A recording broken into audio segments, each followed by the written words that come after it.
And there is a serious clash in parliament and parliament proceedings. Now, the minority side and the majority side or my clash. Ni nyina Ablekuma North Rerun, chaos a course so how comes in send ye bono and the debate parliament. Now, and someday a be apt to be about pension so. Minority for HLMA or more call for investigation. Now, majority for switch the there be more minority and answer NPP side. More time. Na mo so niema we so ne mo ba be investigation fellows of Osukwache atoto nsem de aba picture no so na minority side afenyo marking nkrofo almost the nsem e de aba picture no so ye sha se emfiri fellows of Osukwache honom. Thank you very much, Mr. Speaker. Mr. Speaker, the unfortunate altercation which occurred at the Ablekuma North by-election made for very difficult viewing. It is something that nobody can defend. But, Mr. Speaker, I recall that in the early 2000s, I first set foot in this house to look for then minority leader, Honorable Abambagwin, who now is the Speaker of this House. Mr. Speaker, he gave me a copy of Jeffrey Bing's seminal work, Reap the Whirlwind.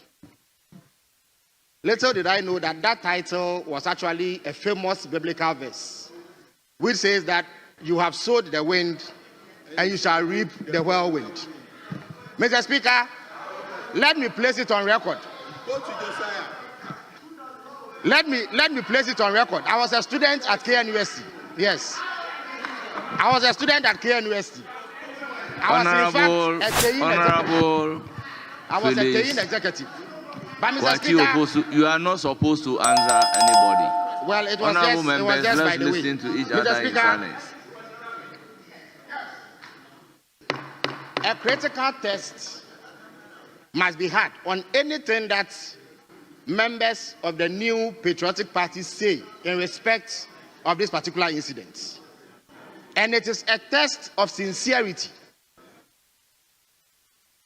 Mr. Speaker, if we carry out a cursory examination of the positions taken by our friends sitting on the other side on the many acts of impunity and raw terrorism which occurred between 2017 and 2024, very few or none of them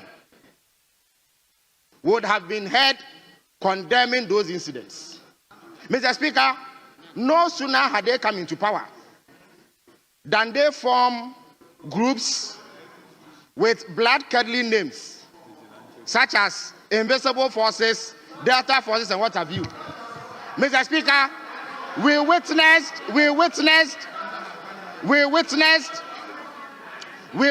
a situation where in 2019, during the Iowa West Oregon by-election, state-sponsored tax. Yes, I recognize honorable minority. And after fellows of Osukwache, and not pre minority whip, chief ship, and also want some about sema ekoso. Yedieno. Chief whip. Speaker, my colleague, I tried to listen to him carefully.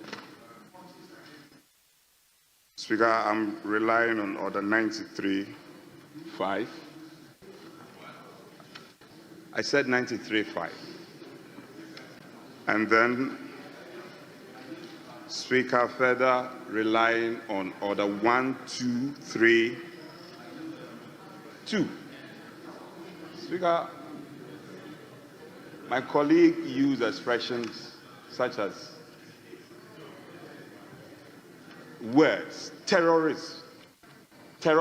He used the word terrorism. And Speaker, 93.5 is not supposed to provoke debate. Speaker, he could proceed with his submission, but I implore you to impress upon him to withdraw the word terrorism, because it is totally unparliamentary totally unparliamentary, and this house should not be entertaining such unparliamentary words. As I invite you to let him withdraw that word used. It's totally unparliamentary and it's offensive to our rules. Nti after another person no and majority leader or also the same edibetuja about this same Ablekuma of chaos course. Yes, Honorable Majority Leader. Mr. Speaker,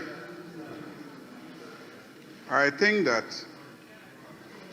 as a general practice, I have avoided trying to intimidate first-timers anytime they are speaking. I try very hard, even when they make mistakes and we have to point it out, I find a way of doing that. And I don't want us to encourage a practice of intimidating first-timers. The rules are clear, not to provoke debate. The mention of a word, terrorism, how does that provoke debate? Mr. Speaker, the issue of terrorism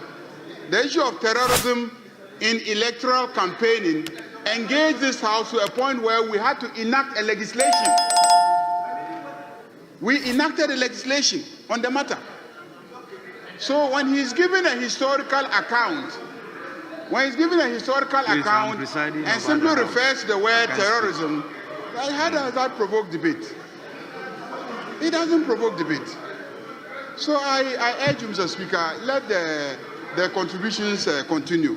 And to end the heated arguments in Parliament, Felix Ofosu-Kwakye and the Assembly, Honorable Member, please continue. Thank you very much, Mr. Speaker. Mr. Speaker, there is no doubt that what the thugs associated with the MPP did in Ayawaso West Wagon and in places like the Kumasi courts, where they barged in and freed their colleagues standing trial, amounted to terrorism. Mr. Speaker, terrorism is simply the use of violence to achieve political ends. Mr. Speaker, what is most worrying is that anytime those thugs got into trouble, it was officials of the New Patriotic Party who went to their aid. Shut up. Mr. Speaker, at the time, nobody on their side read a statement here that we should condemn those actions. Mr. Speaker, whereas I sympathize with what Honorable Howard Kunsin went through, and there's no way I will condone that kind of conduct. She herself has been historically involved in acts that pass for violence during elections. Mr. Speaker, she admitted publicly to firing guns at polling stations during the 2020 limited registration exercise. Mr. Speaker, we know that there are members of the NDC who today have been maimed. Some have actually lost their lives out of violence that she is believed to have instigated. Mr. Speaker, when you do these things, you call violence upon yourself. So, Mr. Speaker, I agree in principle that firm action has to be taken to stamp out this specter of violence that has characterized almost every by-election in our country. But let not those who in the recent past were sponsoring these acts of terrorism against opponents suddenly pretend that they are against it. They are not, Mr. Speaker. Mr. Speaker, in all the 8 years that they remained in power, what concrete action did they take in the many acts of violence that took place? Mr. Speaker, there is a Commission of Inquiries report which identifies individuals who are no members of their party and says they should be sanctioned for the wrongs that they did. Mr. Speaker, the Milshot Committee identified specific individuals for prosecution. No sooner had that report come out than their government issued a white paper insisting that those gentlemen engaged in those acts of terrorism because they were provoked. Mr. Speaker, a party that endorsed violence during elections cannot come today and call for investigations into acts of violence. It is those of us who condemned it in the past and are condemning it today who have the right to make such a call. So, Mr. Speaker, even in the wake of the events at Ablekuma North, their officials are on record to have vowed that there will be violence at Akwetia. Even as they call for action to be taken, they are threatening violence. Indeed, we all recall that it was in 2012 that then candidate Akufo-Addo openly praised the use of violence as a political tool when he said, Mr. Speaker, the same Nana Akufo-Addo is on record to have said, all die be died. Mr. Speaker, Honorable Kennedy Japan went on public radio. Honorable Kennedy Japan went on public radio and called on accounts to attack gas.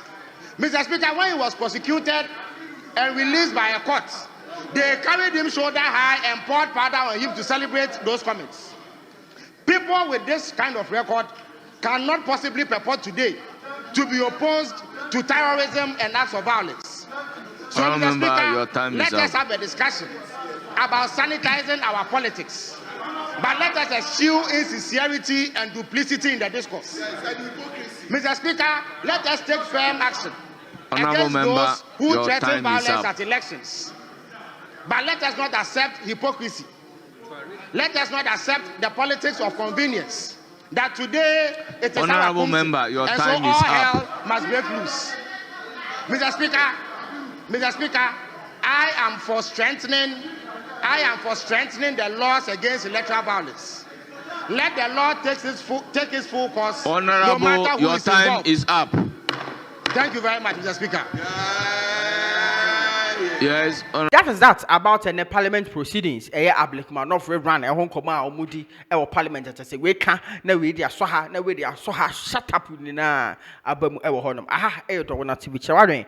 I will commence a